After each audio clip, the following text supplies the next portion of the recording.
And welcome back to Atreyu News. Well, Trump's right again, but I've been studying this myself, and we all knew it was coming. The New York Times is failing. Along with CNN and MSNBC, they're all failing.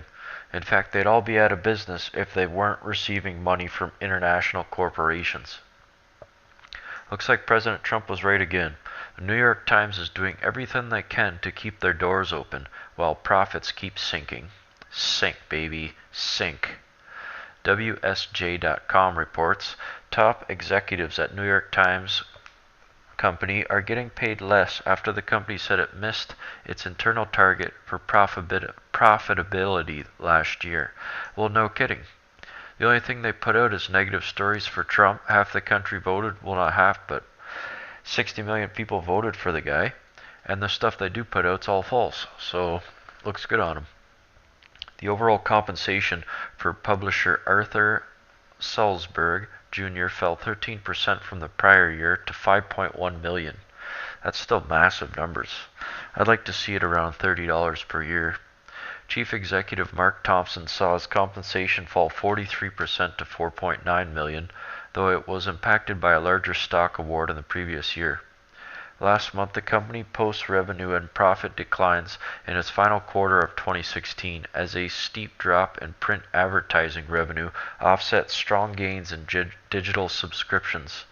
The Times reported an 11% rise in digital advertising sales, but it wasn't enough to offset the sharp drop in print ads. Overall advertising sales fell 9.7%. It's because people like us exist. We're pushing back, and no one listens to these idiots anymore. The only place you see this is in nursing homes and hospitals. They can go straight to hell, because that's where we're going to put them. It's over. The Dakota Access Pipeline protesters just got the nail in the coffin. You know, the same people protesting were the same ones that caused, 200 dump trucks that had to go to the site to clean up all the garbage.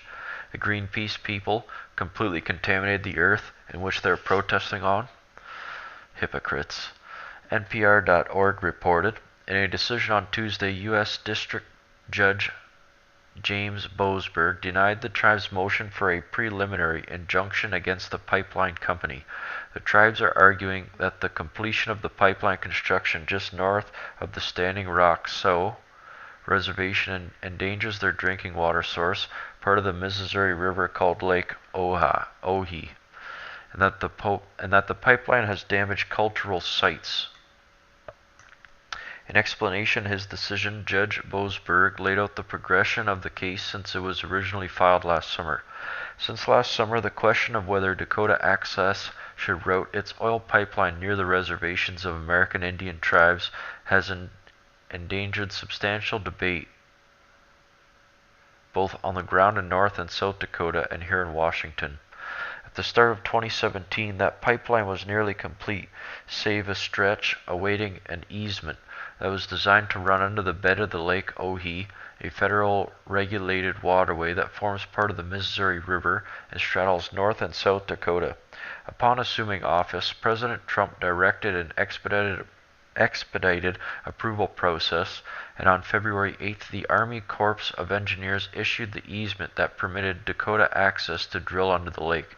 Fearing that the presence of oil in the pipeline under the lake will cause irreparable harm to its members' religious exercise, Cheyenne River responded with a motion for preliminary injunction in which it argues that the easement's grant violates the Religious Freedom Restoration Act and requests that the court enjoin the effort of the easement and thus the flow of oil, which is expected to commence in next week or two.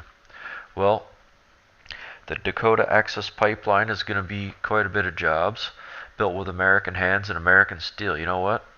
It's time to rebuild our empire. Step aside or we'll move you. How's that? Paul Ryan just dropped the hammer. Now, I don't like this guy at all. However, he has said he said some damaging things through the primaries, plus his actions in the Senate and Congress. I mean, I don't trust this guy at all. The nightmare of Obamacare is about to end, Speaker Ryan says. Well, I like the sound of that. I just don't like the mouth that it's coming out of. Let's take a listen. to tell my fellow citizens is that the nightmare of Obamacare is about to end. That we are doing what we said we would do in this campaign, which is repeal and replace this awful law that has crashed. It's more like Trump said it. Paul Ryan, if anyone remembers, wasn't even on board until almost the convention took place. So screw this guy. He might even be a mole. However, I do like the idea of Obamacare being completely dismantled and destroyed.